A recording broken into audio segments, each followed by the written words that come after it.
acta de la sesión 117 ordinaria se da por aprobada por no haber sido objeto de observaciones. Vamos a ofrecer la palabra al señor secretario para la cuenta. Rápidamente, Presidenta, la cuenta. Una minuta enviada por el secretario abogado del Consejo Directivo CERVEL, en cumplimiento del compromiso asumido en la sesión del 1 de septiembre pasado, que remite un documento sobre las acciones judiciales, específicamente recursos de protección, entablados por varias personas privadas de libertad para el ejercicio del derecho de sufragio. Y en segundo lugar, un correo electrónico del jefe de gabinete de la Dirección de Presupuestos, mediante el cual comunique que por problemas de agenda el director del servicio no podrá asistir a la presente sesión y lo hará en su reemplazo, si la comisión lo tiene bien, el don Luis Riquelme, jefe del sector presupuestario. Esa es toda la cuenta. Muy bien. Gracias, señor secretario. Ofrezco la palabra sobre la cuenta. No hay palabras. Vamos a la orden del día. La presente sesión especial tiene por objeto tratar la siguiente tabla: analizar con la participación del ministro de Hacienda y del director de presupuesto la ejecución presupuestaria de los gobiernos regionales, los compromisos asumidos en materia de inversión y el endeudamiento de cada uno de ellos. Para este tema han sido invitados los presidentes de los consejos regionales Arica, Parinacota, Antofagasta, de Valparaíso, de Ñuble y Los Ríos. Examinar los avances en la agenda de centralización, análisis y realizar un análisis cualitativo acerca de cómo se están invirtiendo los recursos por parte de los gobiernos regionales, para lo cual se ha invitado al subsecretario de Desarrollo Regional para que también se refiera sobre estos temas, ¿cierto? También se contempla la participación de esta sesión del asesor presupuestario del Senado, señor Rodrigo Ruiz, específicamente sobre el tema de la ejecución de los presupuestos regionales con la última información disponible. Y posteriormente tenemos la discusión general del proyecto de origen en moción orgánica constitucional de la ley 18.700, ¿cierto?, sobre votaciones y escrutinio, boletín 13.729. Para este punto ha sido invitado el gerente general de Correos de Chile. Luego de escuchar los invitados, ¿cierto?, tenemos proyectado votar este proyecto en la medida que la comisión así lo estime. Y cuarto, continuar con la discusión, votación en particular del proyecto de ley de origen mensaje en trámite constitucional reglamentario en materia de ley que perfecciona la legislación electoral vigente y fortalece la democracia, boletín 13.305. Bueno, para tratar el primer punto de esta sesión ha confirmado su participación en representación del director de presupuesto, señor Luis Riquelme, jefe del sector presupuestario, el presidente del Consejo Regional de Los Ríos, señor Elías Abad. Posteriormente, para tratar el punto 2, participará el subsecretario de Desarrollo Regional, señor Manuel Mansferrer, y el analista presupuestario del Senado, señor Rodrigo Ruiz. Muchas gracias. Bueno, queremos darle la bienvenida a nombre de los diputados y diputadas de la Comisión de Gobierno Interior a nuestros invitados. Tenemos una solicitud del subsecretario de Desarrollo Regional de poder exponer, o sea, tomar el segundo punto de la tabla, ya que tiene otros compromisos y esta sesión, además, por motivos de la sesión de la mañana, debió posponerse media hora en su inicio, así que queremos también señalarle a los otros invitados que hicimos ingreso a la sala, ¿cierto?, de manera telemática, al gerente de Correos de Chile y a otros invitados que tenemos. Desde ya vamos a abordar el primer tema, le podemos dar cierta libertad para que puedan estar acá o los ingresamos en un ratito más, pero espero que tengan la comprensión de la comisión, ya que vamos a tener que ser muy ejecutivos para abordar los temas que nos hemos propuesto. Así que, señor subsecretario, muchas gracias por su participación. Usted sabe, o sea, tenemos varios temas que son de interés de esta comisión, escuchar, si bien usted nos había acompañado en una sesión, pero creo que hay varios temas que sería importante ir analizando con usted en materia de descentralización, de presupuestos regionales y de posibles proyectos que venía avanzando esta comisión en materia municipal y, por cierto, también de gobiernos regionales, ley corta y otras materias. Bienvenido, subsecretario. Tiene la palabra.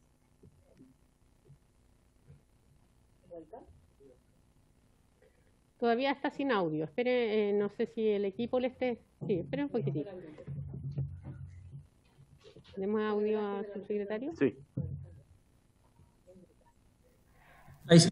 Ahí sí. Buenas tardes, Presidenta, y a todos los diputados y diputadas que forman parte de esta comisión. He sido citado para ver temas en materia de descentralización y sus principales avances, y también sobre la ejecución presupuestaria, así que también podemos ver ahí el segundo tema sin ningún problema. Para comenzar, vamos a pedir la presentación que incluimos, si me la pueden poner, por favor. Compartir, claro. Compartir pantalla.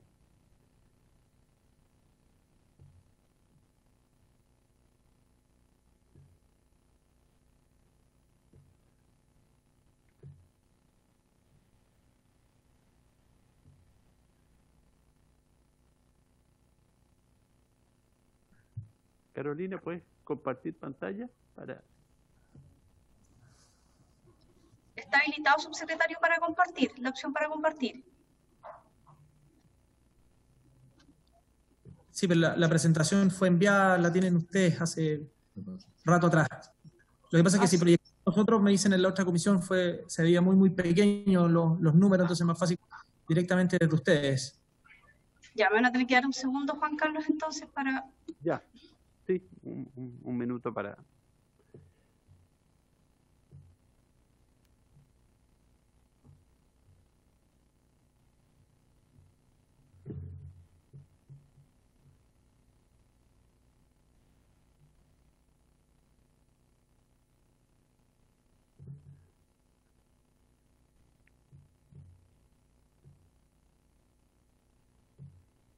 Aprovecho de contarles que llegó una excusa del ministro de Hacienda para justificar su inexistencia el día de hoy. Me acaba de llegar.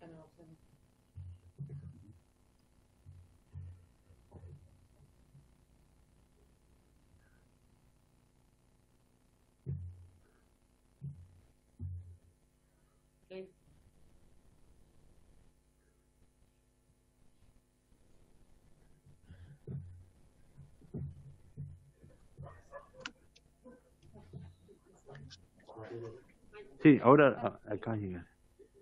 Sí, nos llegó recién. Me lo acaba de mostrar en el celular. No, pues si no fue de la no me la voy a seguir. No, igual. No me cuento nada. El secretario ¿Ya, subsecretario? Gracias. Bien, como ustedes saben, la dictación de la ley 21.073 y 21.074, que modifican la ley orgánica de gobierno administrativo regional, estableció una serie de cambios y medidas en base a el proceso de descentralización que estamos viviendo como país. En resumen, se habla aquí básicamente de tres áreas fundamentales. Estamos hablando en materia de reglamentos, que son 7 reglamentos que ustedes ya están... Don Andrés, sorpresa verlo aquí presencial. Igual que... No sé. Que están con el micrófono abierto. Sí.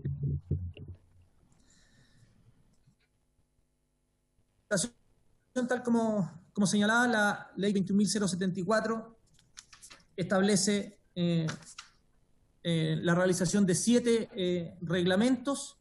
El estado de estos 7 reglamentos se encuentran en distintas etapas.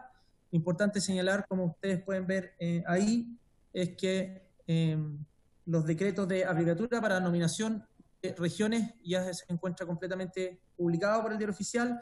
Lo mismo el reglamento respecto a la política de zonas rezagadas. Luego tenemos el reglamento de los estándares mínimos para el establecimiento de áreas metropolitanas, el cual se encuentra actualmente en la Contraloría General de la República. El reglamento número 4, que establece sobre materias de transferencia de competencias, el cual es muy importante para la siguiente parte del proceso de centralización, que tiene que ver con los decretos. fue tomado de razón también recientemente y esperamos que sea publicado durante esta semana. Por último está el reglamento respecto a ítem presupuestario, el cual se encuentra en proceso de reingreso a la Contraloría General de la República, y los últimos dos reglamentos, uno respecto a la norma, integración y funcionamiento del Comité Regional de Ciencia. Este se encuentra aún en una corrección interna para darle inicio al proceso final de firmas.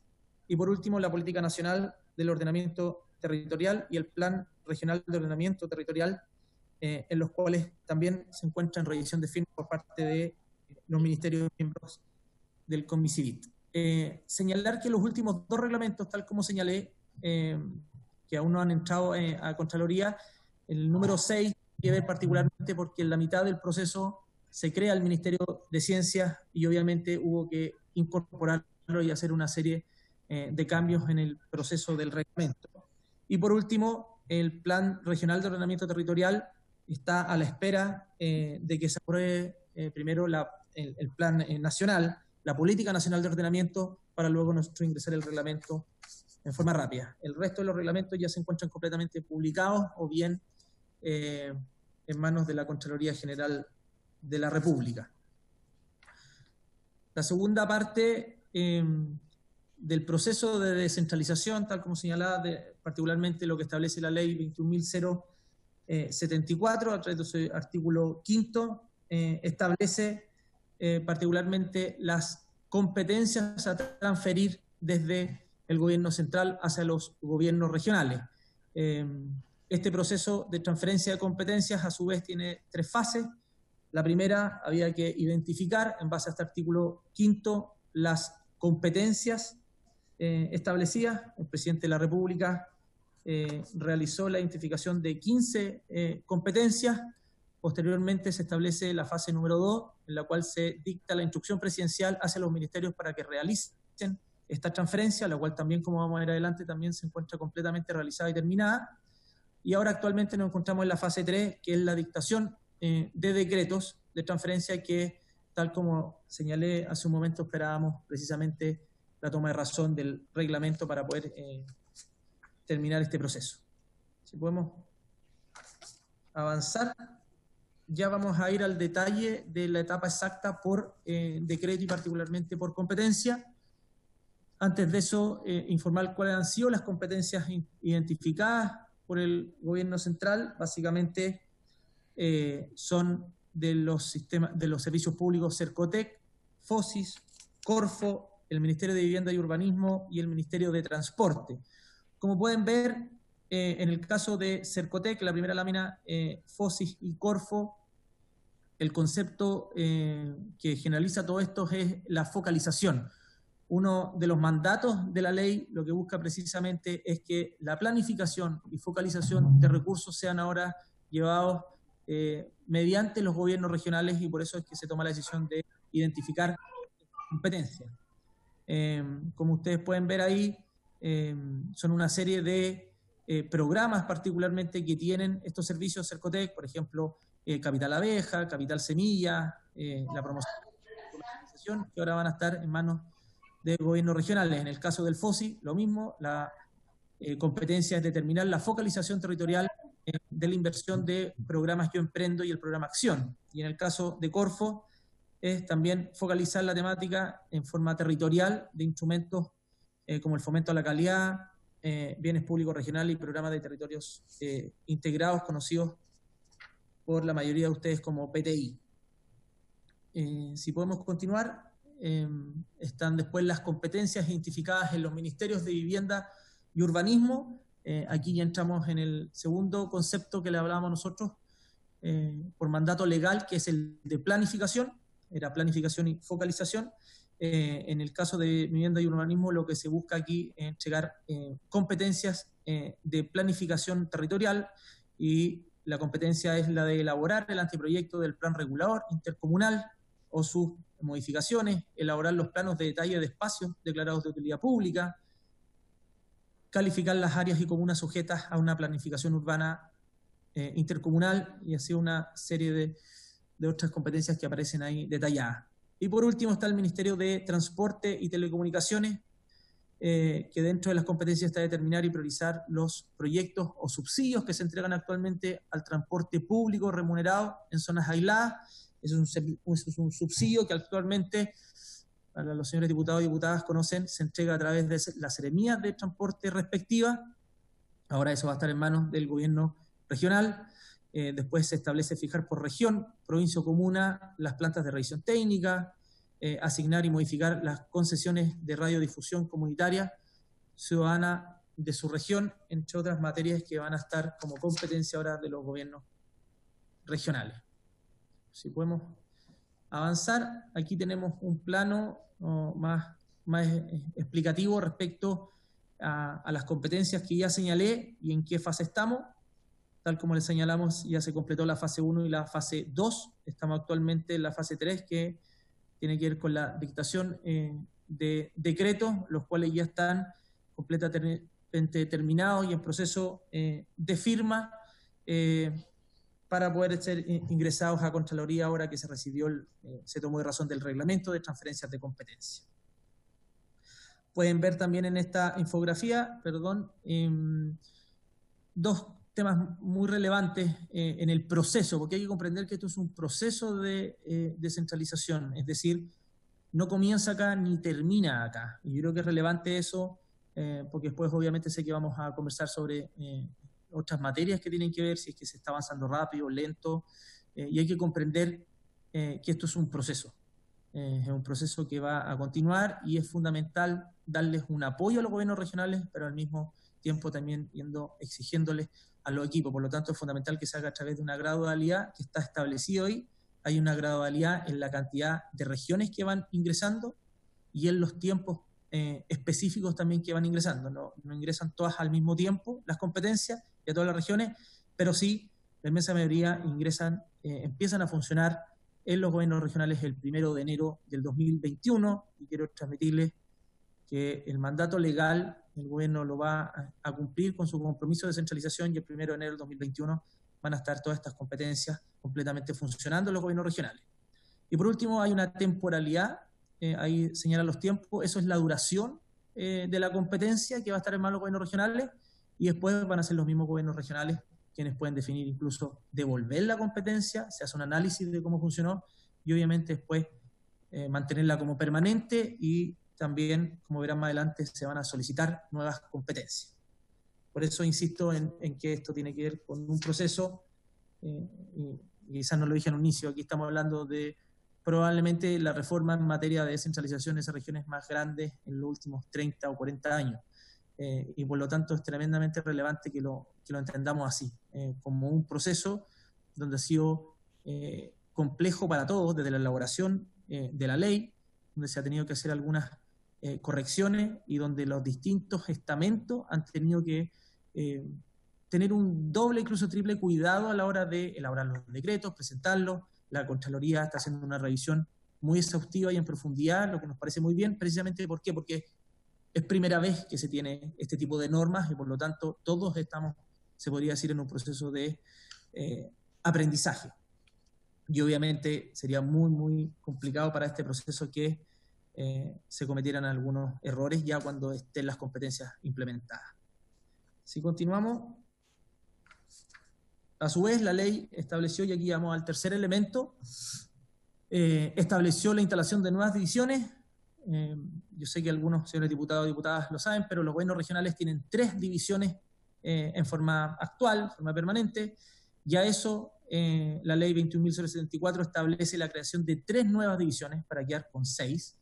Estas 3 nuevas divisiones son la división de planificación y desarrollo regional, la división de presupuesto, aquí están las tres existentes, que esta es la división de planificación y desarrollo regional, conocida como IPLADE, la división de presupuesto y la división de administración y finanzas. A estas 3 divisiones se le suman la división de transporte e infraestructura, la división de desarrollo social y, por último, la división de fomento productivo, que tiene que ver particularmente con las competencias que nosotros señalamos. Ahí completamos las 6 divisiones y a eso también se sumó el cargo de administrador regional, que es muy similar, es un símil para que lo comprendan a lo que existen en las municipalidades como en el administrador municipal, y también se crea el cargo de jefe de unidad de control. Si podemos continuar. Aquí está el estado de la instalación de estas nuevas divisiones.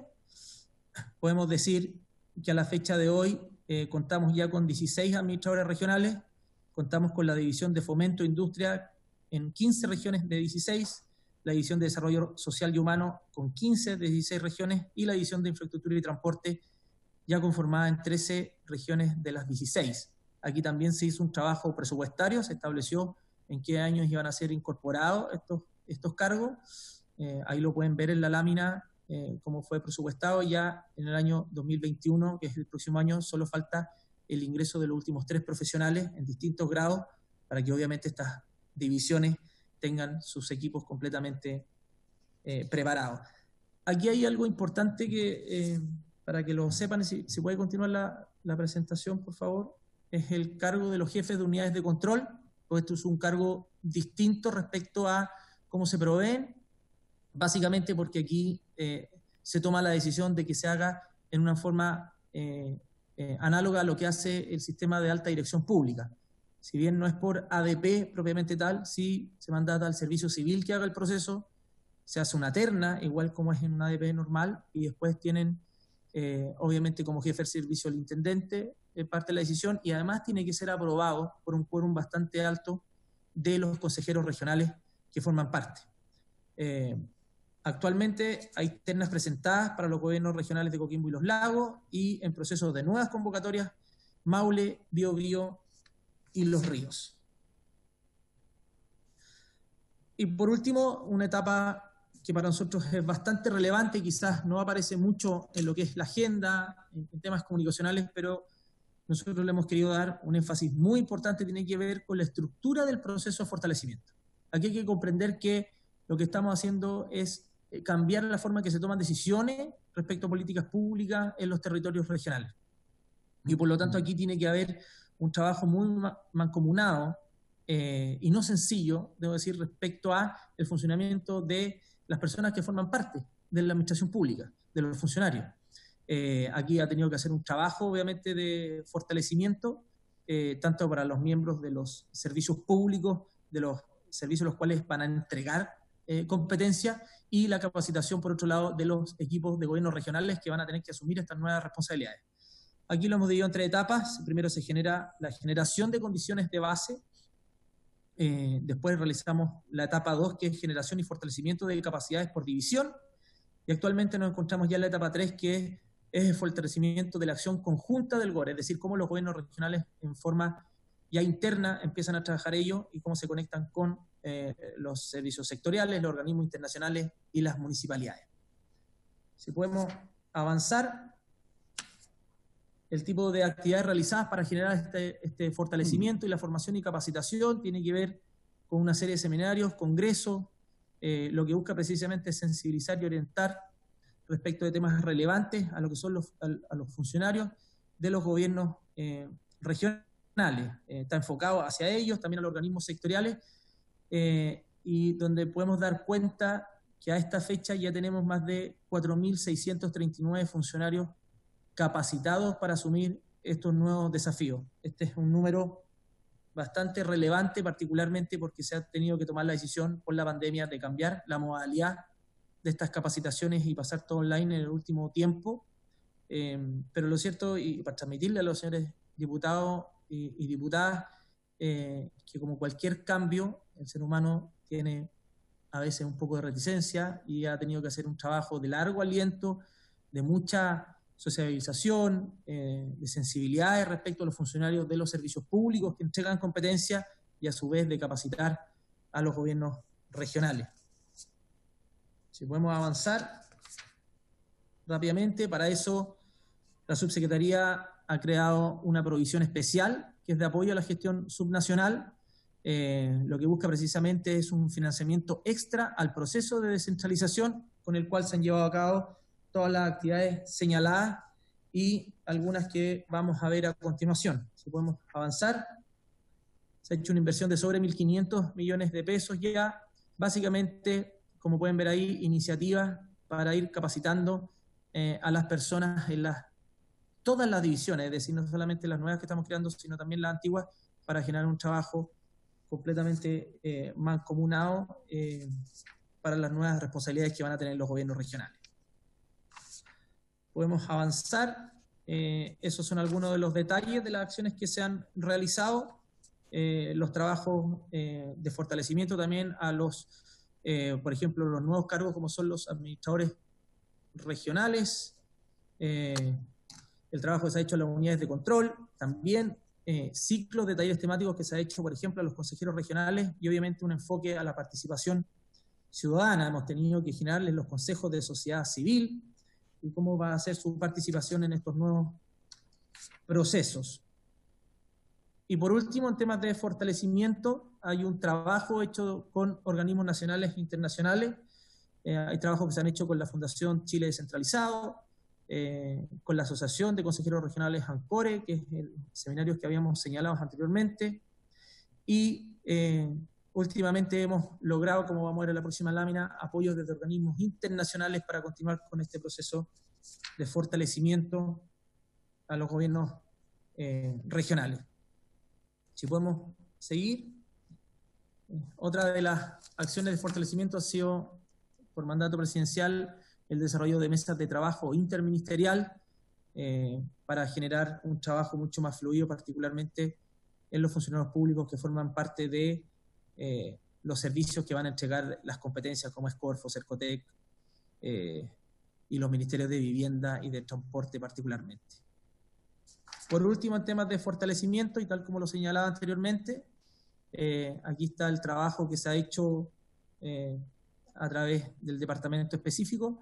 Hemos logrado 2 financiamientos nuevos, que es el apoyo a la generación y fortalecimiento de capacidades regionales para la recuperación de sectores productivos en el marco del COVID-19, lo que va a ser financiado por la Unión Europea a través de un fondo bilateral, y actualmente ya hemos recibido las buenas noticias desde el BID para poder realizar una cooperación técnica respecto a cómo vamos a trabajar en lo que es este proceso de descentralización, sumado a esta nueva realidad que es lo que nos ha tocado vivir con el COVID-19. Como pueden ver,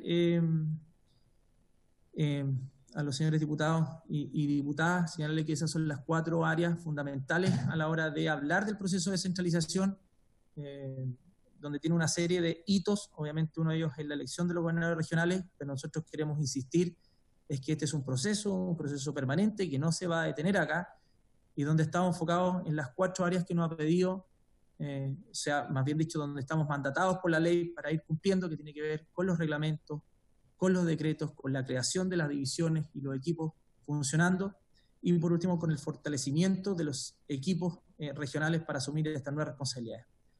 Y por último, nosotros hemos querido agregar por parte una iniciativa desde la subsecretaría respecto a que nuevos recursos y nuevas competencias significa también algo muy importante para la ciudadanía, que es más transparencia. Más recursos, más competencia, es tener más transparencia, y aquí se ha trabajado en generar en forma única una ficha de información regional, es una ficha completamente digital, abierta a la comunidad, que permite establecer un conocimiento por parte de los vecinos, por ejemplo, la inversión, los gastos, la formación de equipos, es decir, una serie de antecedentes que ahora que vamos a tener autoridades elegidas, también pueda la comunidad conocer cómo está haciendo su balance, su funcionamiento. Si podemos avanzar. Esto está en etapa de piloto, lo tenemos ya en 3 regiones funcionando, y va a estar completamente funcionando ya para el 2021 en la totalidad. Hemos tenido un muy buen resultado. Comentarles que se tomó la decisión por lo mismo de hacer lo mismo a través de las municipalidades. Ahora estamos generando una ficha digital con absolutamente, que incluye todos los datos como los balances, los ingresos, los gastos, también tanto como a nivel regional como a nivel municipal. Si podemos seguir. Y por último, en temas de transparencia, desde el año 2020 estamos desarrollando lo que es una plataforma de gobernabilidad territorial. No existía aquí en la subsecretaría, sí en otros lugares, nos pusimos a trabajar particularmente con un convenio que teníamos con la Universidad Adolfo Ibáñez, en la cual había realizado este tipo de trabajo, y estamos precisamente para tener una plataforma que lo que va a permitir, si pueden continuar adelante, es básicamente, les va a permitir a las autoridades regionales tomar mejores decisiones técnicas, es decir, que tengamos el mayor nivel de información a la hora de tomar una decisión cuando se haga una inversión. Ejemplo, cuando muchas veces se solicita, por ejemplo, que se haga financiamiento para una PR o un puente, o que se financie una multicancha, en el caso que le llega a la Subdere, este laboratorio de inteligencia lo que establece es una serie de capas que se van sobreponiendo, entregando distinta información, por ejemplo, la cantidad de habitantes que vive en un sector determinado, en cuadras, cuántas personas tienen agua potable actualmente, cuántas personas están en rangos de edad, los niveles de salud, cuántos tenemos metros de áreas verdes. Este es un formato que tienen las municipalidades, podríamos decir algunas del sector oriente, con más recursos, y esto va a ser tremendamente útil para la autoridad regional a la hora de tomar la decisión, por ejemplo, de invertir en un sector u otro con respecto a los niveles de sequía, por ejemplo. Esto se está trabajando actualmente, nos tiene bastante entusiasmado y va a estar completamente disponible y lista para las autoridades regionales cuando comiencen con sus nuevas labores respecto a las nuevas competencias. Eso es lo que tenemos en forma muy rápida y resumida, Presidenta. Tengo algunos detalles respecto de los reglamentos, por ejemplo, de qué tratan la zona rezagada, las áreas metropolitanas. No sé si alguien quiere profundizar o hacer alguna consulta. Nosotros lo tenemos, pero quisimos ser más precisos, particularmente por la hora del tiempo. Muy bien. Muchas gracias, señor subsecretario, por la actualización de esta presentación. Nosotros ya conocemos, pero creo que hay varias cosas nuevas, novedosas, instrumentos que vienen a contribuir a la descentralización. Si usted nos permitiera al menos unos minutitos más, porque otro tema que tenemos nosotros es justamente el tema de financiamiento, que usted algo lo tocó, sí. Y nosotros escuchamos a los presidentes de consejos regionales de las regiones de Tarapacá, ¿cierto?, de Atacama, de Biobío y, por cierto, también de El Maule, a los presidentes y presidentas de CORE. Y está presente, nos confirmó que está don Elías Sabat de los Ríos. Nosotros nos gustaría darle, no sé, de 3 a 5 minutos para que nos cuente su realidad y después escuchar su secretario, usted, la postura en cuanto a la Subdere en relación a la rebaja de los presupuestos y cómo usted ve de aquí en adelante cómo terminar los años presupuestarios en la medida que esta rebaja, ¿cierto?, se puede ir revirtiendo en base a la ejecución del gasto. Si les parece, escuchar a don Elías y después le devolvemos los minutos a usted para que se pueda pronunciar sobre eso. Perfecto, ningún problema. Hay una presentación sobre eso también. Muy bien. Primero vamos a escuchar a don Elías, si es que está ahí. Sí, muy bien. Bienvenido, don Elías, presidente del CORE de Los Ríos. Muy buenos días. Sí, efectivamente me llegó la invitación hoy día para participar hoy día de la comisión, pero quiero partir informando que traté de comunicarme con Marcela Requena, que nosotros hicimos un cambio de presidente. Soy expresidente del Consejo Regional, pero tengo toda la voluntad de participar, sí. Muy con bien. Respecto, ya, para acotar, para ir rápido, saludar a la presidenta y a las diputadas y diputados y a todos los presentes en esta mesa de trabajo. Quiero partir principalmente con temas que estaban tocando recién con el traspaso de competencias. Y eso va a ir encadenando todo el desenlace de las ejecuciones presupuestarias de los gobiernos regionales, principalmente del gobierno regional de Los Ríos. Los traspasos de competencia son 100%, van a pertenecer el desarrollo a los gobiernos regionales o van a seguir dependiendo desde el nivel central. Porque aquí los recursos aprobados en la ley de presupuesto, que los recursos del gobierno regional fueron cerca de 50.000 millones, cada vez que se tienen que tomar decisiones, tienen que pasar por 2 organismos.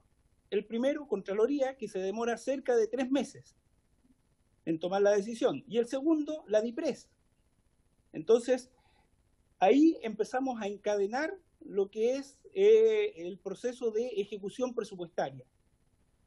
un proceso que no depende 100% de los gobiernos regionales, porque cada vez que queremos que aprobamos los recursos para después ejecutarlos, licitarlos, tienen que ir a toma de razón de Contraloría y tienen que ir a toma de razón de la DIPRES.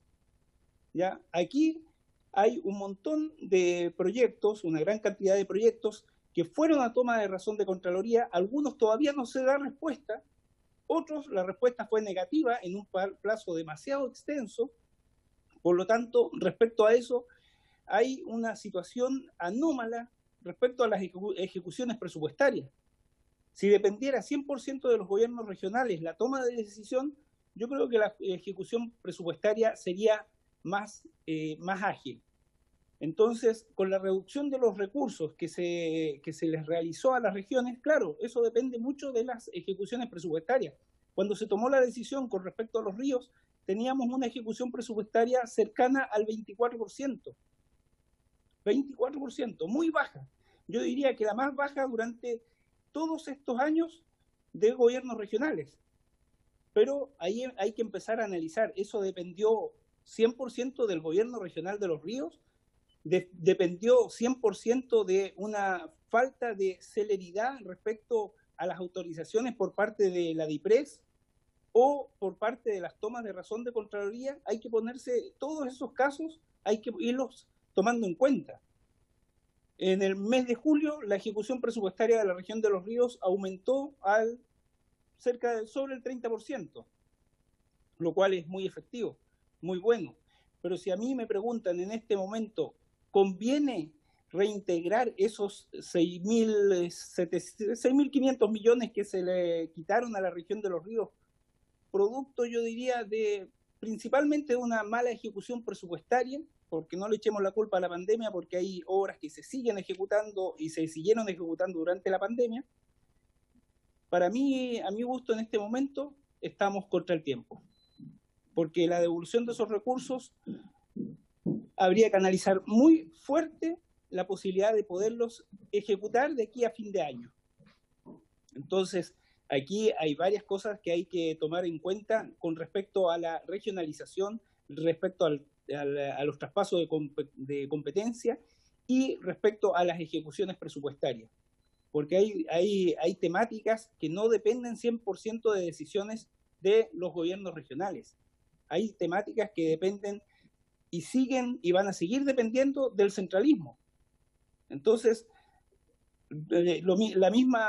volviendo al principio, la misma declaración que estaban, el mismo informe que estaban redactando respecto al traspaso de competencia, ¿qué tan efectivo va a ser ese traspaso de competencia?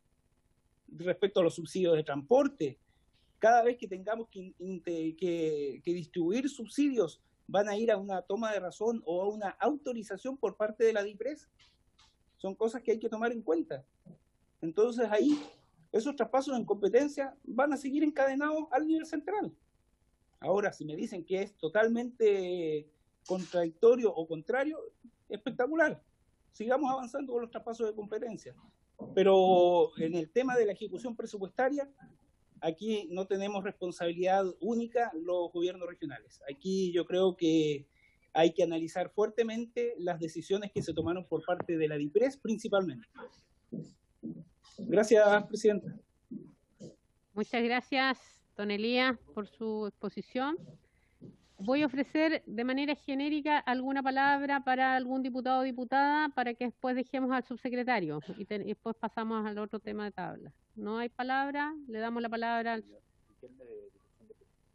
¿Quiere hablar? No, démosle, sí, con el respecto al subsecretario para que después lo escuchemos a él.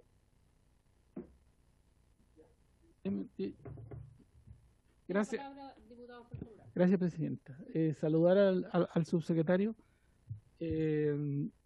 La verdad que, subsecretario, yo encuentro súper interesante la entrega de información con respecto al tema del traspaso de competencia. Pero la discusión de esta comisión en el transcurso de los días pasados tuvo en relación a la rebaja de recursos que se le hizo a los gobiernos regionales. Entonces, A mí me gustaría saber cuál es la opinión que tiene la Subdere con respecto a esto, qué ha hecho la Subdere para saber por qué están sucediendo estas cosas. Falta apoyo técnico para poder los equipos técnicos que están en cada una de las regiones puedan tener una posibilidad de apoyo a los alcaldes. Esa es la preocupación fundamental que por lo menos en lo personal y en la región se tiene con respecto a la rebaja, no tan solo de la región del Maule, sino que entiendo que son 7 regiones las que están perjudicadas con el tema de... Muy bien, muchas gracias, diputado Celso Morales. Yo solo quiero pedir la información, lo más probable es que no sea hoy día, pero sí lo puedo hacer llegar, la información de cuántos cargos se han entregado a los gobiernos regionales para estas nuevas divisiones, y si eso es a discreción de la autoridad o se hacen concursos públicos. Me gustaría conocer si hay política de recursos humanos, se va a respetar la que tienen definida los propios gobiernos regionales, y conocer, por ejemplo, de parte del subsecretario si ha sido instado para trabajar la ley de rentas regionales y un proyecto que está pendiente también en materia de lo que es el Fondo Común Municipal 2, que veníamos avanzando con el subsecretario anterior, que nos hizo una propuesta.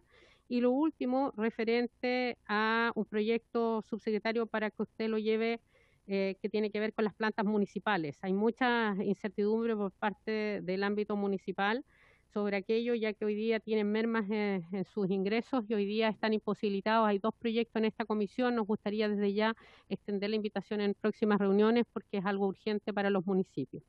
Gracias, eso sería por mi parte. Tiene la palabra el subsecretario.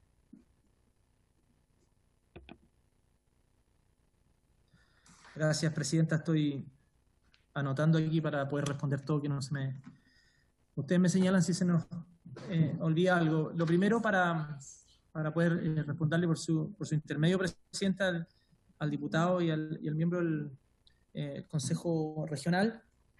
A ver, lo primero es que las competencias, tal como dije, son primero un proceso, por lo tanto, van a ir entregándose a poco, tanto en gradualidad también como en la forma. Hay que comprender una cosa. Uno es que se transfiere la competencia para que la decisión se tome en los gobiernos regionales. Otro tema son los procesos administrativos que debemos cumplir absolutamente todos los servicios públicos, seamos descentralizados o desconcentrados. La toma de razón de Contraloría cuando se hace algún tipo de programa o de ejecución, eso se tiene que hacer igual, porque lo hacen también las municipalidades, porque lo hace también un ministerio, o sea, es parte del proceso, y si pasa de una competencia de un lugar a otro, igual uno tiene que llevarlo así o así al tema de la Contraloría. Distinto es el tema de la DIPRES, que eso aquí, yo sé que hay miembros de la DIPRES, está invitado el director, que puede quizás profundizarlo aún más, pero ahí precisamente lo que se entrega es la facultad y la competencia de tomar la decisión. Ahora, es muy distinto, para que también diferenciemos, consejero, una cosa es la ejecución en primera instancia, cuando el presupuesto ya está asignado, que cuando hay modificaciones presupuestarias. Si hay modificaciones presupuestarias, probablemente va a haber obligación de la consulta, porque uno lo que está haciendo, y uno también lo hace aquí a nivel central, o sea, absolutamente todo, es cómo se mueven los recursos de un lugar a otro. Distinto sería sobre la ejecución de un proyecto. Y ya entrando en materias de ejecución presupuestaria, y lo que decía el diputado, por su intermedio, presidenta, aquí hay que... hay que comprender que tenemos una serie de elementos que nos han hecho estar probablemente en uno de los peores escenarios posibles. Uno puede decir, mire, no es la pandemia, pero sin duda que contribuye. ¿Y por qué contribuye? Yo estuve hace 2 semanas en la región de Los Ríos, y efectivamente, si bien hemos tenido problemas con la ejecución de obras, tal como se señala, por las medidas sanitarias que se han tenido que tomar, pero a su vez, por ejemplo, hemos tenido quiebras de empresas las cuales estaban ejecutando. Por ejemplo, particularmente llevaban 3 APR, cada una con más de 3.000 millones de pesos, y se cayó. Y es la misma que estaban construyendo, entiendo, el CEFAM de la comuna de Valdivia, el consejero. Eso, por lo tanto, esa es una realidad. Y por lo tanto, no es de excusa ni nada, pero es un componente relevante. Ahora, cuando se habla de ejecución, y yo creo que es muy importante destacarlo, yo creo que hay que aclarar conceptos, y yo no hablo de recortes presupuestarios. Esto es una reasignación. Claro, usted me dice, mire, usted está jugando con las palabras para que no se recorte. Lo digo porque esto no es propio de este año, ocurre siempre. Yo fui intendente durante más de 2 años, y además, así como hay este tipo de reasignación para que los recursos se ocupen mejor de otra manera, pero ayudando a las mismas personas, es común. Entonces, les quiero dar un ejemplo. Los ajustes que ha realizado la IPRES suman más o menos 101.000 millones de pesos, porque ustedes están contabilizando solo la última de 54.000. Se han hecho otros rejos. Pero en los primeros 2 meses de este año se asignaron en forma extra presupuestaria a todos los gobiernos regionales más de 93.000 millones. Entonces, por lo tanto, los presupuestos de los gobiernos regionales fueron aumentados en forma importante, precisamente ¿para qué? Para tener más obras por el tema que había ocurrido el estallido social. Y después ocurre lo de la pandemia, y esos mismos recursos son los que se van moviendo. Entonces, yo creo que es importante, más allá, sí, es cierto que hay algunas regiones que están más afectadas que otras, porque estoy hablando aquí de la generalidad, pero sí hay regiones que han tenido una diferencia y tienen menos 4.000 millones total, menos 5.000 millones. Pero hay muchas regiones que, si uno cuenta tanto los ingresos extras como esta última reasignación, tienen más recursos que al inicio de año. Eso se suma a los 60.000 millones que ha entregado la Subsecretaría de Desarrollo Regional a través de las provisiones, que son extra del marco presupuestario que se entrega a inicio de año. Entonces, primero yo aclarar parte de esos conceptos que creo que es relevante. Ahora, sin duda hay un problema de ejecución presupuestaria, eso es real, y ahí podemos decir que parte con el estallido, tenemos temas de pandemia, y obviamente que tenemos algunos problemas y que se han ido entregando capacitación técnica, particularmente diputados desde la subsecretaría a los distintos gobiernos regionales. Hay unos que funcionan mejor que otros, pero lo cierto es que tenemos una ejecución más baja de años anteriores, producto de todos estos temas, y que, para hacerlo con mucha claridad, era muy difícil que se ejecutara todo. Entonces, la decisión que se toma, y aquí puede ser que la IPRES me corrija, pero la lógica tiene que ver con que esos recursos que están en la región se entregan para, a través de ministerio o municipio u otra forma, se ejecuten las mismas obras o los recursos lleguen a las mismas personas. Si lo importante aquí es que los recursos, en el fondo, queden de alguna forma beneficiando a las personas de la región. Yo, en conversación ayer con el director de presupuesto, algo muy relevante: no hay ninguna obra que se va a quedar sin financiamiento si es que es necesario ejecutar. Si estas modificaciones se van siempre moviendo, por eso yo digo que no es algo tan puntual, sino que esto ocurre. De hecho, nosotros acabamos de hacer una asignación de recursos extra a 4 regiones por más de 15.000 millones, que son las que están teniendo efectivamente una mayor capacidad de ejecución. Eso se va viendo en forma cada cierto momento, y lo vamos a seguir haciendo si es que se requiere, pero lo importante es transmitir que cualquier obra que requiera recursos, porque se está ejecutando, esos recursos van a estar. Y, Presidenta, antes de, entiendo que la IPRES quiere, pero para yo poder cerrar, porque me planteó muchos temas, le voy a enviar lo de las divisiones, particularmente la creación de cargos, pero solo faltarían los 3 profesionales, 1 por cada división, para ir completando la totalidad, que eran 14 por cada gobierno regional. Lo otro ya está todo creado y todos se han hecho a través de concurso, primero parte interno y después se hace un concurso público. ¿Ya?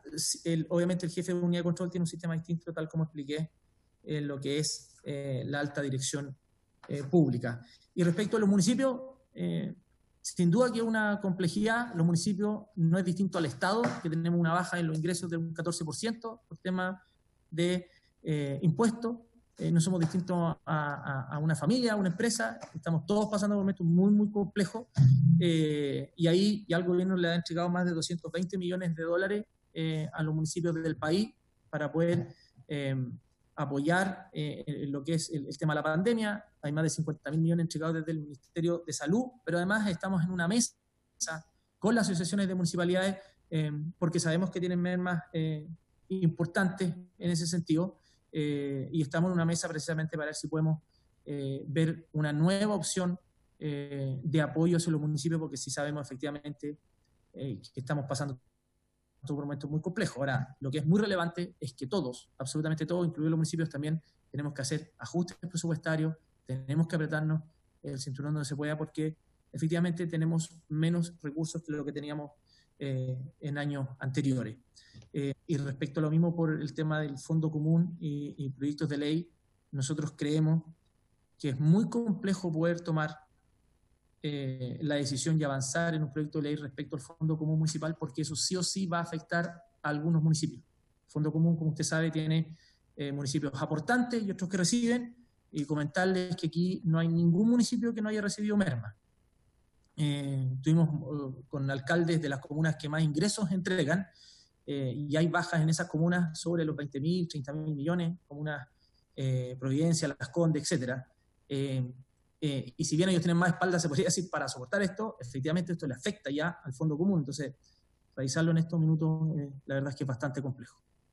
Gracias, Presidenta. Espero haber respondido al menos la mayoría de las inquietudes. Gracias. Muy bien.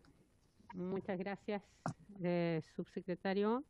Miren, nosotros tenemos también invitados acá a nuestros amigos, ¿cierto?, analista presupuestario del Senado, don Rodrigo Ruiz, y también el señor Rubén Catalán, que también nos acompañaron la sesión pasada. Con ellos era importante abordar justamente las rebajas del presupuesto, pero también con Hacienda. Sí, como se excusó el ministro de Hacienda y nos interesa escucharlo también a él, les quiero sugerir a la comisión y que nos puedan excusar, ¿cierto?, nuestros invitados, que podamos abordar esa materia con ellos en la próxima reunión. ¿Les parece? Les pido disculpas, don Rubén, y por cierto también al señor Ruiz, para seguir en este análisis con ellos y ya cerrar y trabajar algunas propuestas en conjunto, seguimiento en estas materias, lo que nos han expuesto los gobiernos regionales, los consejos. Y, por cierto, también el subsecretario nos comprometió 2 presentaciones, la que él hizo y la otra que en materia de presupuesto, que me imagino que lo dejó en la Secretaría. ¿Les parece? Y con eso lo abordamos y tratamos el tema en tabla y volvemos a invitar por tercera o cuarta vez al ministro de Hacienda para estas materias. ¿Les parece? Porque a nosotros nos interesa conocer el compromiso que tiene Hacienda en materia de ley de rentas regionales. Muy bien. ¿Se acuerda? ¿Se acuerda? Muy bien. Gracias. Queremos agradecer, subsecretario, por el tiempo, así que nosotros vamos a abordar otra materia ahora y retomamos materias de descentralización que nos interesan.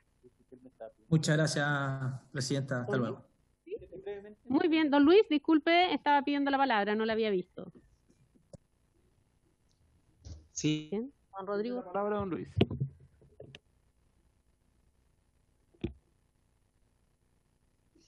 Presidenta, buenas tardes. Por su intermedio, saludar a todos los presentes.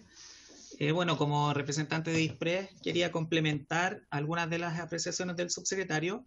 Bueno, agregar que mediante los fondos de emergencia de la Subsecretaría del Interior se han financiado alrededor de 146.000 millones en gastos asociados con el COVID-19, gastos que se han destinado a todas las regiones del país, bueno, incluyendo la región metropolitana, pero digamos ahí para digamos, sustentar que se han efectuado gastos importantes en las regiones, más allá de la reasignación que se efectuó recientemente a los GORE.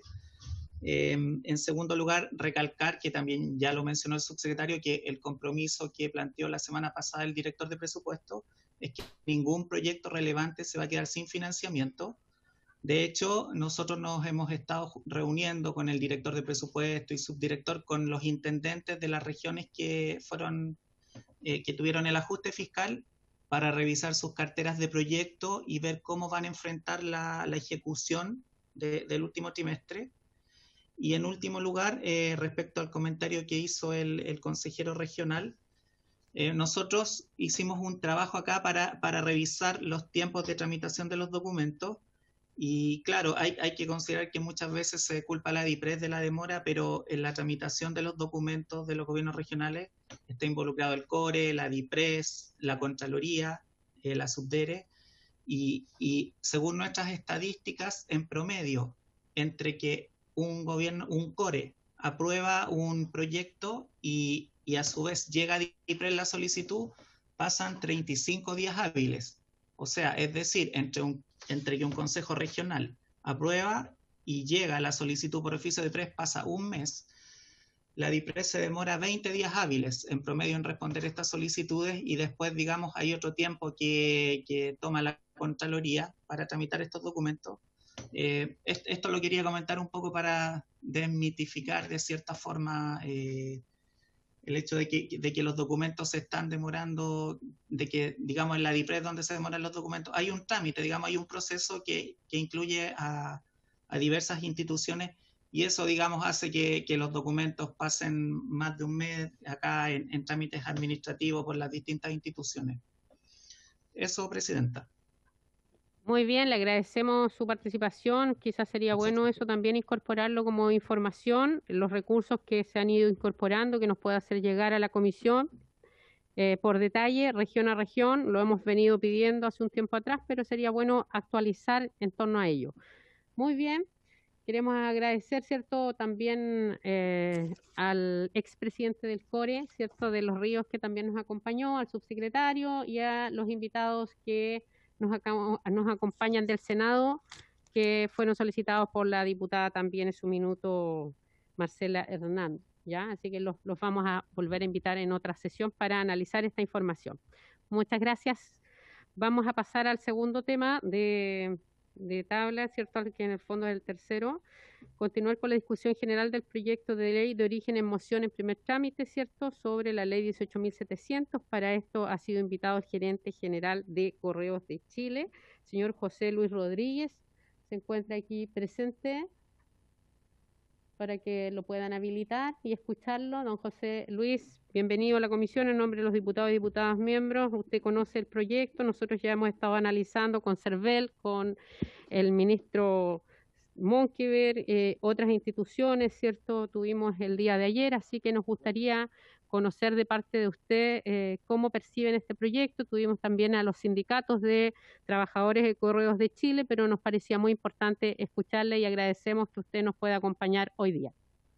Bueno, antes que todo agradecer la invitación. Me gustaría partir compartiendo en el fondo que como empresa de correo hemos estado siempre disponibles para apoyar los procesos eleccionarios de este país y cualquier otro evento relevante del país donde nuestra calidad de empresa pública nos consideramos un aliado natural del Estado y por lo tanto hemos apoyado a todas las instancias que así se ha requerido desde la autoridad. Solo para contextualizar, nosotros venimos trabajando hace 30 años ya, más de 30 años en realidad, con el Tribunal Calificador de Elecciones y con el CERVEL en los procesos eleccionarios presenciales. Lo que hacemos al día de hoy es notificar a los vocales y a los colegios escrutadores antes de la elección y los días anteriores a la elección distribuimos y retiramos materiales desde y hacia las juntas electorales y los locales de votación. Para todos estos eventos hemos disponibilizado a los casi 5.000 trabajadores que tiene la empresa. Es un evento muy importante para nosotros como empresa, donde incluso el apoyo es voluntario de nuestra gente, dado que ocurre los fines de semana, y es parte de la historia de Correo acompañar los procesos eleccionarios del país.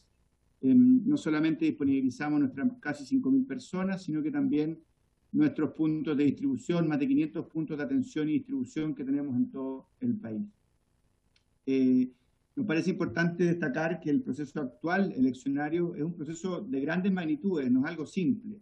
Es una operación completamente especial que se planifica con más de un año de anticipación y, como comenté antes, involucra a toda la empresa de correo.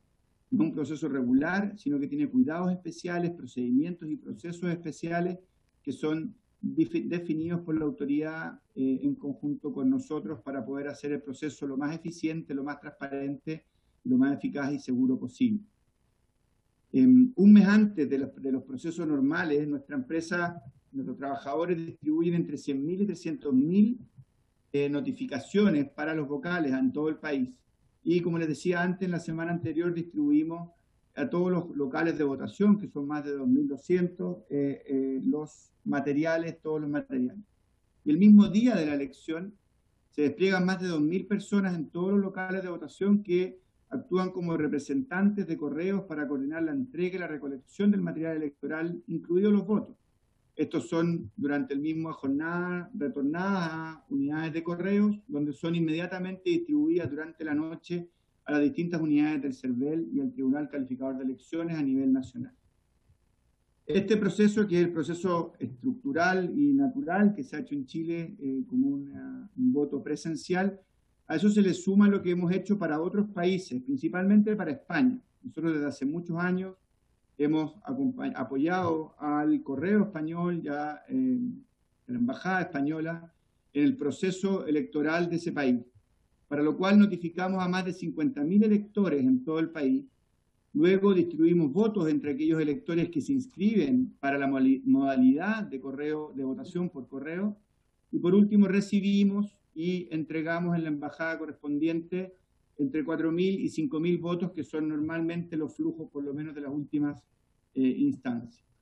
En este proceso que Correo viene haciendo hace varios años, la verdad que podemos decir con orgullo que hemos sido permanentemente reconocidos por nuestro contratante, tanto por el Correo Español como por la Embajada de España, ya que hemos conseguido altos niveles de cumplimiento, tanto en servicio como en efectividad y en términos de seguridad. La verdad que cuando uno mira la experiencia de otros países, vemos que hay varios modelos de votación. Algunos de ellos involucran a correos, evidentemente hay otros que son ya sea digitales o domiciliarios, etc. Y como empresa, más que hoy día opinar sobre cuál puede ser el mejor procedimiento para hacer una votación por correo, nos gustaría reforzar y transmitir que estamos completamente disponibles para trabajar desde ya con la autoridad en todos los detalles de los procesos y procedimientos para hacer esta elección posible con los mayores estándares de seguridad, transparencia y eficiencia. En caso, obviamente, que el Congreso determinase la viabilidad de este proceso alternativo de votación, Correo de Chile se mantendrá en contacto tanto con el CERVEL como con el TRICEL. Ya hemos estado en conversaciones incluso con el presidente del CERVEL, adelantándonos a esta eventual aprobación de este proyecto de ley para, desde un principio, coordinar las acciones y los detalles que sean necesarios para que este proceso sea exitoso. En resumen, con esta descripción general que creíamos importante transmitir, nos gustaría reforzar que esta empresa no solo ha estado disponible históricamente para acompañar los procesos relevantes de nuestro país y en particular los procesos eleccionarios, sino que pone a disposición todas sus capacidades y sus habilidades para afrontar el proceso que se determine para resolver la necesidad de una votación no presencial. Nos gustaría recordar, eso sí, que para que este proceso sea exitoso es importante empezar a trabajar desde ya con suficiente anticipación en todos los procesos y procedimientos que así lo requieran, y como Correos, tal cual le hemos planteado al CERVEL y hemos acordado con el presidente del CERVEL, nos parece importante poder participar desde un inicio para facilitar todas las coordinaciones y las definiciones que sean necesarias para que ese proceso sea exitoso. Una muestra importante del compromiso de la empresa es que no es el compromiso de una empresa como una figura etérea, sino que es el compromiso de la empresa y de todos sus trabajadores. Tanto es así que desde hace meses sindicatos de Correo, los mismos trabajadores de Correo han estado impulsando esta iniciativa y han estado en conversaciones con la administración para que en conjunto podamos transmitir la disposición que tenemos como empresa a aportar en este proceso, que sabemos que es complejo, pero que creemos que es tremendamente factible. Dado que la pregunta probablemente de esta comisión tenía que ver en particular con la modificación del artículo de la ley en discusión, nos gustaría solamente hacer una precisión que creemos que es importante. En el artículo de alguna manera se declara que hay un estamento de trabajadores que es el que debiera ser, el que debiera dar fe de asegurar los procedimientos. Y nosotros creemos como empresa que finalmente quien debiera dar fe de asegurar los procedimientos y haberse efectuado la entrega en propia mano de los votos es la empresa de Correos de Chile en su calidad de órgano público, más que un trabajador o un estamento en particular que goce de una calidad especial, ya que nos parece fundamental que la responsabilidad recarga sobre el órgano o institución que nosotros representamos. Esa sería la única observación a lo que estaba escrito que nos parece relevante, entendiendo que no es el momento de discutir los detalles del proceso, del procedimiento. Nos gustaría dejarlos con el mensaje más allá de este pequeño detalle que les comentaba de la responsabilidad sobre quién tiene que recaer, dejarlos con el mensaje de que está a la total disposición de la empresa. Estos son procesos completamente especiales, son distintos, no son un proceso más del día a día, y por lo tanto se tienen que hacer a medida y se tienen que hacer con todas las detalles y preocupaciones para que cumplan con todos los altos estándares de seguridad y transparencia y tiempo y eficiencia que requiere un proceso eleccionario. Hemos visto esto de forma exitosa en otros países. Yo he tenido la suerte de conocer la experiencia de varios países europeos al respecto, y si hay algo que me gustaría destacar de esa experiencia es que más allá del evento particular de una elección, lo que se hace y lo que se consigue es que es la empresa de correos del país la que, como un apéndice logístico, como un brazo logístico del Estado, es el principal soporte para resolver estos procesos, sobre todo cuando es la primera vez que se hace. Y es por eso que nos gustaría insistir en el valor y en la importancia que tiene, en caso de que esto siga avanzando, que la empresa de correos pueda apoyar a las autoridades competentes desde un inicio en la definición de los procesos y los procedimientos para que cumplan los objetivos que todos queremos que este proceso cumpla. Esa era, Presidenta, nuestra intervención general, y disponibles para lo que consideren necesario. Muy bien, muchas gracias, don José Luis Rodríguez. Voy a ofrecer la palabra a algún diputado o diputada para que de lo contrario procedamos a lo que nos determina la tabla. ¿No hay palabras solicitadas? No hay palabras. El diputado Longton.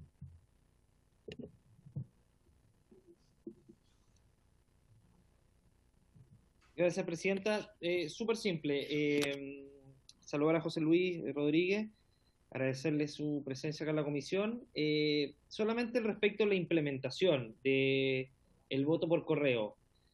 El tema de costos, si ve factible poder llevarlo a cabo en el corto tiempo, y en definitiva, cómo el tema de la capacitación y la confiabilidad del voto hoy día, y sobre todo lo que tiene que ver con la modernización, me imagino, de correo y todo lo que tiene que ver con la burocracia propia de implementar un sistema como este. Desde su punto de vista, la viabilidad en el corto o mediano y largo plazo, ¿cómo lo ve? Eso. Bien, Gracias, muchas gracias a la pregunta, diputado Longton. Perdón, por su intermedio, Presidenta. La verdad que evidentemente esto, si uno mira el corto, el mediano y el largo plazo, si la expectativa es que esto sea algo que pudiera funcionar de aquí al plebiscito de octubre, a nosotros como empresa Correo nos parece que los tiempos ya son demasiado escasos. ¿Se puede hacer algo? Eventualmente sí, pero creemos que definitivamente los tiempos son muy cortos, estamos hablando de un mes y medio o menos, ¿no es cierto? Y creemos que acá, más allá de las autorizaciones o de las modificaciones que haya que hacer legales, la operativa, como queremos que funcione bien, como queremos que esto sea algo que se mantiene en el tiempo, nuestra sugerencia sería no avanzar con algo como esto con menos de 2 meses de anticipación, que es lo que nos queda para el plebiscito. Entendiendo que las próximas elecciones, si ustedes me preguntan a mí, cuando usted habla del mediano plazo, nos parece que marzo, abril del próximo año, las elecciones que vienen a principios del próximo año, ya son un momento para el cual perfectamente podemos estar preparados, insisto, con la autoridad en el diseño de todos los procesos y procedimientos a detalle. Como ejemplo, para la elección presencial que nosotros venimos haciendo hace 30 años, nosotros nos empezamos a preparar con 1 año de anticipación. Entonces, evidentemente, se requiere cierta anticipación. Entendemos que este es un proceso que va a ser de menor cantidad de votos, ¿no es cierto? Por lo tanto, creemos que un periodo de entre 4 y 6 meses puede ser suficiente para estar bien preparado. Y ante la pregunta de cómo podemos de alguna manera certificar tanto la seguridad y la correcta operación, la verdad que la empresa ha estado viviendo una transformación muy importante desde una empresa postal, donde era una empresa dominante dentro de una industria con pocos actores como es la postal, a una industria como es el movimiento de paquetería y el e-commerce que tiene otros estándares de seguridad y otros estándares de velocidad y rapidez. La verdad que estamos bien orgullosos de la transformación que hemos podido llevar, donde más allá de la dificultad que tuvo toda la empresa logística en los últimos 3-4 meses, dada la pandemia, hoy día nuestros niveles de efectividad son superiores al 97%, que son estándares muy positivos para la industria de la paquetería, en el fondo que sería lo más similar al proceso que nosotros hiciéramos para los votos. O sea, aquí reforzar que esto no va a ser, evidentemente, no va a ser un despacho más de nuestra empresa, va a ser una operación donde vamos a estar todos completamente abocados y en ese sentido confiamos en que podremos generar los estándares y que permitan, evidentemente, el nivel de excelencia que requiere un proceso como este. Las capacitaciones van a ser un proceso que puede demorar 2 semanas o 3 semanas, algo así. Lo más relevante es todo el proceso previo de definición de procedimientos, ¿no es cierto?, que van a ser completamente nuevos y que necesitamos, por lo tanto, tenerlos, poder trabajarlos con la autoridad, yo diría que no más allá de fines de febrero, para poder tener completamente claro lo que se requiere capacitar. Y me imagino que una de las dudas que también puede haber tiene que ver con la seguridad del proceso, y tal cual sucede en los procesos de elecciones presenciales. Nosotros tenemos un rol, obviamente, como proveedor del Estado en la seguridad de ciertas partes de la cadena, pero también hay una coordinación muy profunda con las Fuerzas Armadas y de Orden, con Carabineros, con el Ejército y con las autoridades para poder asegurar todos los niveles de seguridad que este proceso requiere. No nos imaginamos nosotros que este proceso de voto por correo pueda ser idéntico al que se hace para otros países. Nosotros, como les explicábamos antes, hacemos el proceso eleccionario por correos para España. Creemos que evidentemente cuando uno hace ese proceso eleccionario para su propio país, es probable que además tengamos que tomar medidas adicionales de resguardo y de seguridad que no somos nosotros quienes las definiremos, pero que estaremos dispuestos a tomar todas las medidas que las autoridades, tanto electorales como de orden, nos sugieran o nos exijan. Así que estamos confiados que esto lo podremos hacer. Nos parece que 4 o 6 meses es un horizonte sensato y responsable para poder ejecutarlo, y sobre todo considerando el nivel de compromiso que tienen todos los trabajadores de correos con poder aportar en este tipo de instancias. Estamos convencidos que lo podemos hacer con altos niveles de excelencia y de seguridad, que es lo que me imagino que todos ustedes esperan de un proceso común. Muy bien, muchas gracias, don José Luis Rodríguez, por su ponencia, por responder las consultas.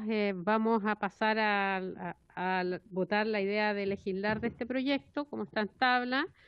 Artículo único para modificar la ley 29.000 de la ley de votación y escrutinios número 18.700 de la siguiente manera. Agréguese el siguiente inciso tercero, de la misma manera para facilitar el voto de personas adultas mayores, de personas que tengan problemas de diversidad funcional, de personas de cualquier edad que estén en internación hospitalaria, de personas que se encuentran en cuarentena por motivos de salud, de personas que estén en grupo de riesgo y de personas que se encuentren privadas de libertad, el servicio electoral podrá facilitar el voto por medio de carta certificada, pudiendo ser el ministro de fe en la entrega y recepción del voto, los funcionarios, entre paréntesis, carteros, ¿cierto?, de la empresa de Correos de Chile. Este proyecto propuesto por la diputada Andrea Parra, más otros que le acompañamos en la firma. Así que sometemos a votación, señor secretario, sí, la idea de legislar. Don Bernardo Berger. Abstención, señor secretario. Diputada Sicardini. Doña Marcela Hernando. Favor. Don Andrés Longton. Presidente, quisiera fundamentar, porque A ver, a mí me parece que es un buen proyecto en el sentido que avanza la mayor participación de la gente, la ciudadanía en las elecciones, y eso me parece de todo punto de vista positivo. Pero me parece relevante también que haya una participación activa del gobierno, porque esto requiere inversión, requiere capacitación, requiere un procedimiento, un itinerario, hay costos de implementación también. Y por eso tengo serias dudas, Presidenta. Si no se suma el gobierno, la verdad es que lo veo poco viable, sobre todo considerando que tenemos una historia de más de 100 años de voto presencial. Por lo tanto, cambiar este sistema de la noche a la mañana me parece que requiere un estudio más a profundidad y por eso me hubiera gustado que tuviéramos muchas más sesiones para precisamente poder discutir más largamente un proyecto tan importante y que cambia la forma como estamos votando en nuestro país. Así que yo por esas razones, Presidenta, en esta ocasión me voy a abstener. Señora Karin Luc.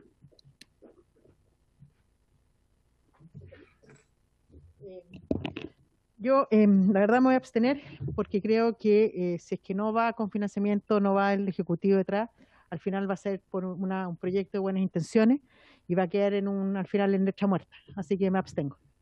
Don Andrés Molina. Gracias. Aprovechar de hablar un poco. ¿Cierto? No, solo creo que existe la voluntad, creo que estamos todos por resolver. Yo creo que tenemos que dar este paso, pero sin duda el gobierno tiene que sumarse. Ha hecho, cierto, mención a hacer una mesa, por lo tanto yo me voy a abstener, pero también con el interés de poder ojalá avanzar en... ya sabemos que no vamos a resolver el problema del plebiscito, lo vemos claramente, pero creo que no podemos restarnos a seguir trabajando en proyectos en esta naturaleza. Eso. Don Celso Morales. A mí me parece que es una muy buena idea. Yo lamento que lo apurado en tratar el tema. Yo creo que podríamos haber tenido un acuerdo casi unánime en esta comisión si hubiera sido tratado con más tiempo y haber convencido al gobierno. Sé que no está convencido, yo no participé en la reunión pasada, así que no tengo la opinión. Así que por eso me abstengo, Presidente. Señora Andrea Parra. Quisiera fundamentar mi voto y señalarle que esta es una oportunidad a los colegas también, señor secretario y señora presidenta. El ministro Monkever se manifestó en la reunión pasada abierto a apoyar este proyecto y por lo tanto yo me voy a quedar con eso. Está ahí, manifiesto desde ya mi voluntad de participar en todas las actividades que permitan, ¿no es cierto?, concretar esto. También en conjunto con el resto de otros parlamentarios, los mismos prácticamente que presentamos este proyecto, hemos presentado otro para voto anticipado. Por lo tanto, está abierta todas las posibilidades. Yo creo que miremos hacia el futuro y desde esa mirada yo entiendo, ¿no es cierto?, que el gobierno está sumado a esta tarea y por lo tanto yo voy a votar apruebo en este proyecto. Señora Catalina Pérez. Gracias, secretario. A mí también me gustaría justificar mi voto en términos de que esto me parece un proyecto de carácter urgente, no solamente porque tenemos el plebiscito encima, sino porque ante la inexistencia de una legislación adecuada se mantienen en permanente vulneración el ejercicio de derechos civiles y políticos por parte de los ciudadanos de este país. Hoy recordemos que no estamos votando solamente a propósito de COVID positivo, por ejemplo, en un contexto de pandemia. Estamos votando a propósito de cómo no hemos respetado por años el derecho, por ejemplo, de la población que se encuentra con alguna medida precautoria en algún recinto penitenciario que no puede ejercer hoy día su derecho a voto, como han largamente expuesto quienes fueron parte de la discusión en términos generales. Entonces, yo lamento que el Ejecutivo no actúe lo suficientemente rápido para entender que forman parte de este debate. Sin embargo, hoy día esto es esencial. Estamos hablando a propósito de este contexto de voto remoto, pero me parece que de cara al calendario electoral que tenemos en adelante es esencial y urgente que vayamos avanzando en esta materia, y en ese sentido, si me escuchan los parlamentarios y parlamentarias, me parece que este es un avance central. Así que, señalado eso y esperando que el Ejecutivo se ponga con las urgencias necesarias para la discusión en particular, apruebo y espero que avancemos prontamente. Gracias. Don Raúl Saldívar. Presidenta, Cuando uno cree firmemente en un determinado proyecto y quiere demostrarlo con sinceridad, no hay mejor lenguaje que el voto a favor. Voto a favor. Don Renzo Trisotti. Diputado Trisotti. Creo que sí, me gustaría también fundamentar en mi voto, señores secretarios. Creo que esta comisión y de manera transversal hemos dado muestras muy claras y muy concretas con varios otros proyectos de ley, los cuales incluso varios de ellos he patrocinado, con la intención de poder mejorar la participación. Pero creo que faltando 47 días para el plebiscito, este proyecto más bien es voluntarista y creo que habiendo escuchado a los organismos técnicos y tratando de evitar algún tipo de problema que se pudiera dar en la próxima votación, me abstengo. Don Alexis Sepúlveda, quien reemplaza en esta oportunidad a don Pedro Velázquez. Gracias, secretario. Miren, yo entiendo las dudas planteadas. Yo creo que está meridianamente claro que a lo mejor no estamos a tiempo. Si el gobierno se pone las pilas y cuando hay voluntad, la verdad, que siempre es posible, pero tenemos un problema de plazo para el plebiscito. Pero lo importante es que esta norma deja planteada la posibilidad y señala podrá, y nos permite abrir la discusión a lo mejor para los próximos procesos eleccionarios. Y la necesidad de que sume el gobierno es evidente, ¿ah? Porque además esta norma no la va a poder, no se puede implementar en letra muerta si no hay un gobierno que la haga carne. Pero además yo creo que existe el tiempo de la discusión legislativa en la Cámara de Diputados, en el Senado, para que el gobierno eventualmente quitarle una decisión y se puedan sentar en la mesa y poder avanzar. Yo creo que es importante esto, creo que esto es un tema que yo creo que tienen que resolver de manera transversal, Ejecutivo, Parlamento, oposición, gobierno, porque evidentemente es un tema que estamos al debe. Así que yo creo, soy optimista por naturaleza, de que esto va a caminar y por lo tanto apruebo para que efectivamente tengamos los espacios de encuentro y podamos avanzar con este proyecto. Finalmente usted. Sí, muchas gracias, diputados y diputadas. Esta comisión, como bien lo decía, siempre ha dado muestras de transversalidad y aquí hemos escuchado al gobierno, al CERVEL, hemos escuchado a organizaciones ciudadanas, a centros de estudio y tenemos el convencimiento de que hay que avanzar hacia este tipo de sufragio para garantizar el derecho a sufragio, fortalecer la democracia, que es lo que buscan muchos proyectos que están en esta comisión. Por lo tanto, cuando el ministro Monkever dijo que él se abría a la discusión generando un espacio de una mesa técnica para analizar el voto anticipado vía sufragio postal, vía urna móvil, yo creo que estamos en la misma línea y por lo tanto voy a aprobar este proyecto y voy a seguir trabajando en conjunto con el Ejecutivo, con CERVEL, para ir mejorando esta iniciativa y que podamos avanzar en no excluir a nadie de un proceso tan importante como los que vienen en el año 2021. He dicho, secretario. Presidenta, el resultado de la votación entonces es el siguiente. A favor, 7 y 6 abstenciones. Muy bien, se aprueba. Se aprueba, muchas gracias. Parece que no se puso.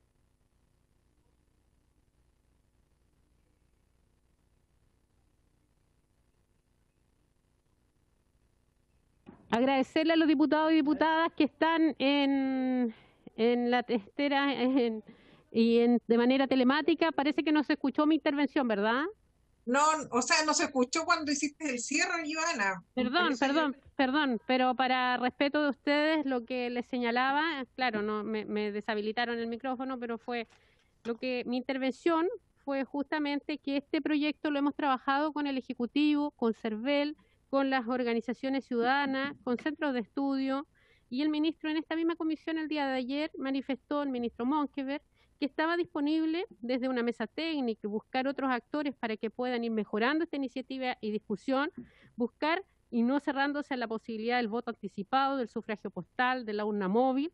Por lo tanto, tenemos que ser capaces de ir fortaleciendo la democracia sin restar a nadie y habilitarlos a todos para que puedan tener el derecho a sufragio. Hoy día el voto es voluntario, por lo tanto las personas tienen que tener las posibilidades, ¿cierto?, de acceder a un derecho ciudadano. Así que yo apruebo esta iniciativa, felicito a la diputada Andrea Parra y también agradezco por hacerme parte de estas iniciativas que van en fortalecer la democracia, proyectos que estamos viendo en esta instancia. Agradezco a nuestros invitados, a Correos de Chile, y por cierto los vamos a seguir invitando para perfeccionar artículo por artículo esta iniciativa. He dicho, gracias. Gracias a ustedes. Aprobado el proyecto. Vamos a levantar la sesión en nombre de Dios. Muchas gracias.